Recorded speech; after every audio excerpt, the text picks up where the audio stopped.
আপনার জন্মকুষ্ঠী অনুযায়ী আপনার নাম জয় চ্যাটার্জি, জন্ম তারিখ 10/12/1998, বার্থ প্লেস কলকাতা, জন্ম সময় 10টা 10 AM।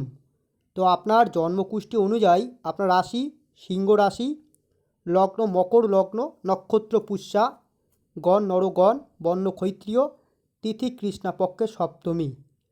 তো সবার আগে জানতে হবে সিংহ রাশি এবং মকর লগ্নে জাতকেরা কেমন হয়। সিংহ রাশি অর্থাৎ রবি প্রধান কারক গ্রহের জাতক আপনি, অর্থাৎ গ্রহের রাজ রাশি আপনার। অনুশাসন প্রিয় ব্যক্তি আপনি হবেন, আত্মবিশ্বাসী, এরা নেতৃত্ব দিতে পছন্দ করেন, সবার জন্য চিন্তাশীল থাকে, কলা সঙ্গীত অভিনয় গুণ বিদ্যমান থাকে এদের, আধ্যাত্মিক ক্ষেত্রে প্রবল জ্ঞান, সিদ্ধান্তের বাদী অর্থাৎ যে সিদ্ধান্তে আপনি চলতে ভালোবাসেন এবং ইমানদার ব্যক্তি আপনি হবেন, ধার্মিক কর্তব্য পরায়ণশীল, উচ্চ পদ মান সম্মান পদ প্রতিষ্ঠিত ব্যক্তিও থাকে এদের। এরা রাজনীতি সরকার থেকে সাপোর্ট পায়, দয়ালু এবং নেক স্বভাবের হয়ে থাকে। অপররূপে আপনার মকর লগ্ন অর্থাৎ শনি প্রধান কারক গ্রহের লগ্ন আপনার, বুধ আপনার ভাগ্যপতি। তো সেক্ষেত্রে যে কোনো পরিস্থিতি ভালো আপনি ম্যানেজমেন্ট করতে পারবেন, বাণী খুবই মধুর হয়। এরা accountant, CA, chartered accountant, communication এবং ম্যাথমেটিক্স গেলে উন্নয়ন করে, টেকনিক্যাল লাইন কম্পিউটার লাইনে গেলে উন্নত করে এবং ম্যানেজমেন্ট ক্ষেত্রে এটা উন্নয়ন করে। এবং দেখুন আপনার জন্মকুষ্ঠী অনুযায়ী মকর লগ্ন, মকর লগ্নের লগ্নপতি হচ্ছে শনি। তো লগ্নের মেন হেড অফ দ্য মালিক লগ্নপতি শনি আপনার 4th হাউসে নিচস্থ হয়ে গেছে। দেখুন নিচস্থ শনি পড়ে গেছে, মেষ রাশিতে নিচস্থ হয়ে গেছে। তো লগ্নপতি নিচস্থ থাকলে পরে জাতকের শারীরিক প্রবলেম, মানসিক টেনশন করিয়ে দেয় এবং সর্বকাজে বাধা সৃষ্টি করিয়ে দেয়।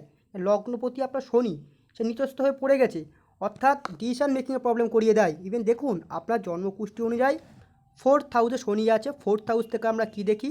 বাড়ি, গাড়ি, জমি জায়গা, সম্পত্তি দেখে থাকি। তো সেক্ষেত্রে আপনার শনি নিচস্থ থাকায় জীবনের ক্ষেত্রে বাড়ি, গাড়ি, জমি জায়গা, সম্পত্তির ক্ষেত্রে আপনার প্রবলেম রয়েছে। আপনার জন্মকুষ্ঠী অনুযায়ী দেখুন আপনার দ্বিতীয় ঘরে কেতু প্লাস বৃহস্পতি যোগ বসে আছে। তো দ্বিতীয় ঘরেতে আমরা কি দেখি? ব্যাংক ব্যালেন্স, অর্থ সম্পদ, পরিবার দেখে থাকি। তো দ্বিতীয় ঘরে আপনার বৃহস্পতি আপনার দ্বাদশপতি হয়ে পড়ে গেছে। তো পারিবারিক দিক থেকেও দেখায় আপনার জীবনের ক্ষেত্রে কোনো প্রকার জমি জায়গা বঞ্চিত হওয়া বা জমি জায়গা নিয়ে প্রবলেম, জীবনের ক্ষেত্রে না থাকা, এরকম কোর্ট কেস হয়ে যাওয়া বা কিছু হারিয়ে ফেলা, এরকম যোগ দেখায়। ওভারঅল জন্মকুষ্ঠী বলে আপনার দ্বিতীয় ঘরে বৃহস্পতি প্লাস কেতু যোগ রয়েছে, গুরুচণ্ডাল যোগ। এই যোগ থাকে আর্থিক দিক থেকে ব্যাংক ব্যালেন্সের ক্ষেত্রে আপনাকে ডাউন করে রেখে দিয়েছে, পারিবারিক দিক থেকে অর্থের দিক থেকে ডাউন করে রেখে দিয়েছে বৃহস্পতি এবং কেতু যোগ। এটা গুরুচণ্ডাল যোগের প্রতিকার করতে হবে। ইভেন দেখুন আপনার জন্মকুষ্ঠী অনুযায়ী পঞ্চম স্থানতে আমরা কী দেখি? শিক্ষা, জ্ঞান, বুদ্ধি, সন্তান, প্রেম, ভালোবাসা দেখে থাকি। তো শিক্ষার মালিক আপনার 12th হাউসে, শিক্ষার পরিপূর্ণ ফল না পাওয়া। 12th হাউস থেকে আমরা কী দেখি? এক্সপেন্স, লস হয়ে যাওয়া। তো শিক্ষার আপনার লস হয়ে যাচ্ছে আপনার জীবনের ক্ষেত্রে, শিক্ষার মাধ্যমে আপনি পরিপূর্ণ সাকসেস পাচ্ছেন না। দেখুন আপনার জন্মকুষ্ঠী অনুযায়ী প্রেমের মালিকও শুক্র, 12th হাউসে, প্রেমের দিক থেকে বড় আঘাত পাওয়া, কেননা আপনার প্রেমের মালিক লস স্থানে এক্সপেন্স হাউসে পড়ে গেছে। তো প্রেমের দিক থেকে আপনার লস এবং জ্ঞান বুদ্ধি বিকাশের আপনার ক্ষেত্রে অনেক সময় প্রবলেম করিয়ে দেয়। জ্ঞান বুদ্ধিতে আপনি অনেক সময় ভুলভাল ডিসিশানে অনেক সময় করিয়ে দেয় আপনার। ইভেন দেখুন আপনার জন্মকুষ্ঠী অনুযায়ী ষষ্ঠপতি এবং ভাগ্যপতি হচ্ছে বুধ এবং অষ্টমপতি হচ্ছে রবি। তো এই তিনটি ঘরের মালিকের যোগ আপনার একাদশে পড়ে গেছে। তো একাদশ ঘরেতে আমরা কি দেখি? আয়, ইনকাম, অর্থ সম্পদ দেখে থাকি, নাম যশ খ্যাতি প্রতিপদ, মনের আশা ইচ্ছা অ্যাম্বিশন আপনার মধ্যে খুব ভালো থাকবে, ভালো গোলস থাকবে আপনার মধ্যে, ভালো ডিজায়ার থাকবে, ভালো অ্যাম্বিশন থাকবে এবং আপনার রেসপেক্ট থাকবে, কেননা রবি প্লাস বুধ রয়েছে। সরকারের থেকে কোনো প্রকার সাপোর্ট, উচ্চ পদ মান সম্মান পদ প্রতিষ্ঠা হওয়ার যোগ দেখায়, অথবা সরকারি চাকরি অথবা ভালো কোনো প্রাইভেট সেক্টরে উচ্চ পদে কর্মরত হওয়ার যোগ প্রবল, কেন রবি প্লাস বুধ যোগ রয়েছে। এটাকে বলা হয় রবি উদয়িত রাজযোগ। কিন্তু আপনার ষষ্ঠ স্থানে অধিপতি একাদশে আছে এবং অষ্টমপতিও একাদশে আছে, বুধ প্লাস রবি যোগ। Mathematics, technical line, computer line, MTech, BTech, engineer line পড়াশোনা, হসপিটাল ডাক্তার বিভাগ নিয়ে পড়াশোনা করা, এইগুলো আপনার রিসার্চ ফিল্ডে, যে কোনো প্রকার অধ্যয়ন ফিল্ডে আপনার জন্য খুব ভালো হবে। রবি প্লাস বুধ রয়েছে। দেখুন আপনার জন্মকুষ্ঠী অনুযায়ী 7th হাউস থেকে আমরা কি দেখি? বিবাহ জীবন দেখে থাকি। তো বিবাহ জীবনের মালিককে হচ্ছে আপনার চন্দ্র, পড়ে গেছে অষ্টম ঘর, নেগেটিভ হাউসের রাহু যুক্ত হয়ে পড়ে গেছে। তো কী করাচ্ছে? বড় সম্পর্ক জীবনের ক্ষেত্রে ভাঙিয়ে দেয়, মনের দিক থেকে দুঃখ কষ্ট করিয়ে দেয়। চন্দ্র প্লাস রাহু যোগ, এটা গ্রহণ যোগ, অর্থাৎ মাইন্ড কনফিউজ করিয়ে দেয়, মাইন্ড ডিপ্রেশন করিয়ে দেয়, মনে অস্থিরতা করিয়ে দেয়, ঘুমের প্রবলেম পর্যন্ত করিয়ে দেয়। চন্দ্র প্লাস রাহু যোগ, ডিসিশন মেকিংয়ে ভুল করায়, মনের মধ্যে দুঃখ ভাব এনে দেয় চন্দ্র প্লাস রাহু যোগ, এবং আপনার শারীরিক প্রবলেমও করে দিতে পারে, ঠান্ডা জাতীয় সর্দি কাশি থেকে সাবধান, এবং আপনার মায়ের শারীরিক প্রবলেম করে দিতে পারে। ওভারঅল সপ্তম স্থানে অধিপতি অষ্টম ঘরে রাহুযুক্ত হয়ে বসে আছে। আপনার বিবাহিত জীবন হওয়ার পরে সেপারেশন হয়ে যাওয়া, ডিভোর্স হয়ে যাওয়া, ছেড়ে চলে যাওয়া, বিবাহিত জীবন হতে প্রবলেম হওয়া, এই সমস্ত কিছু চন্দ্র প্লাস রাহু ক্রিয়েট করে রেখে দিয়েছে। আপনার জন্মকুষ্ঠী অনুযায়ী দেখুন, একাদশপতি মঙ্গল ভাগ্য ঘরে, 4th হাউসের লর্ডও আপনার মঙ্গল ভাগ্য ঘরে। তো মঙ্গল আপনার ভাগ্যে প্রবল ভাগ্য সাপোর্ট আছে, কেন মঙ্গল আপনার ইনকামের মালিক এবং 4th হাউসের মালিক থাকায় বাড়ি গাড়ি জমি জায়গা সম্পত্তি সমস্ত কিছু গড়ে দেবে মঙ্গল আপনাকে। অবশ্যই আপনার সমস্ত কিছু দিক থেকে উন্নয়ন হবে। দেখুন, আপনার কর্মজীবনের মালিক কে হচ্ছে শুক্র, ক্যারিয়ার ঘরের লর্ড 12th হাউসে বাধা করে পড়ে গেছে। তো কি হচ্ছে, কর্মজীবন হতে প্রাপ্ত হতে বাধা সৃষ্টি করছে, কিন্তু একটা পজিটিভ আছে।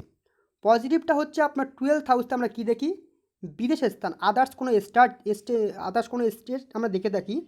তো আদার্স স্টেটে গেলে পরে জীবনের ক্ষেত্রে উন্নয়ন ঘটবে, এবং বিদেশে যেতে পারলে উন্নয়ন ঘটবে, কেননা আপনার 10th হাউসের লর্ড আপনার বাড়ির থেকে দূরে কোনো প্রকার কর্মের জন্য আপনার ভালো যোগ দেখতে পাই। আদারওয়াইজ আপনার জন্মকুষ্ঠিতে কর্মজীবনের ক্ষেত্রে আপস অ্যান্ড ডাউন যোগ রয়েছে, বারবার করে চাকরি হতে গিয়ে প্রবলেম, কেরিয়ার জীবনে স্টেবিলিটি হতে প্রবলেম, কেননা আপনার শুক্র আপনার 12th হাউসে পড়ে গেছে।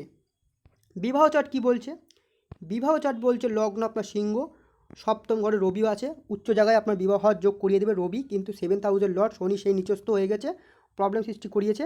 তো শনি চন্দ্র রাহুর প্রতিকার করতে হবে, শুক্রর কিছুটা প্রতিকার করলে পরে জন্মগোষ্ঠী ওভারঅল ভালো আছে। আপনার বর্তমানে চলছে দেখুন চন্দ্রের মহাদশা, যা চলে আসে বিগত 13/8/18 থেকে, যা চলবে আগমন 13/3/28 পর্যন্ত। তো এই সময়টা আপনার জীবনের ক্ষেত্রে প্রবলেম সৃষ্টি করে রেখে দেবে। 18 সাল 19 সালের পরের থেকে আপনার জীবন ওভারঅল 20 সালের পরের থেকে আপনাকে নেগেটিভ দিকে নিয়ে যাবে চন্দ্র আপনার নেগেটিভ হাউসে রাহুযুক্ত চন্দ্রে পড়ে গেছে। তো এই সময়টা আপনার জন্য ভালো না। তার মধ্যে থেকে আমি বলেছি সময়টুকু ভালো কোনগুলো দেখুন, 26 সাল যখন চলে যাবে, 26 সালের 1 মাসের পরের থেকে শুক্র চলবে, রবি চলবে, এগুলো আপনাকে কিছুটা ভালো ফল দেবে। শুক্র আপনার এক প্রকার পঞ্চমপতি এবং দশমপতি হয়ে তবুও আপনাকে কর্মজীবন দেবে। 26 সালের 13/1/26 পরের থেকে কেরিয়ার জীবনে স্টেবিলিটি হওয়ার যোগ প্রবল, আপনি চাইলে আপনি বাড়িতে দূরেও যেতে পারেন, কর্মের যোগ ভালো আছে। 27-28 সাল আপনার জন্য ভালো হবে। ওভারঅল আপনার আগমন দশা মঙ্গলের দশা আপনাকে রাজযোগ ফল দেবে, বাড়ি গাড়ি সম্পত্তি জমি ভবন সমস্ত কিছু গড়ে দেবে মঙ্গলের দশা। মঙ্গল আপনার ভাগ্য ঘরে বসে আছে, তো মঙ্গলের দশা আপনার ভালো ফল পাবেন, কিন্তু বর্তমান সময় এখন আপনার একেবারে অনুকূলে না। তো কিছু কিছু গড়ে রেমেডি করতে হবে।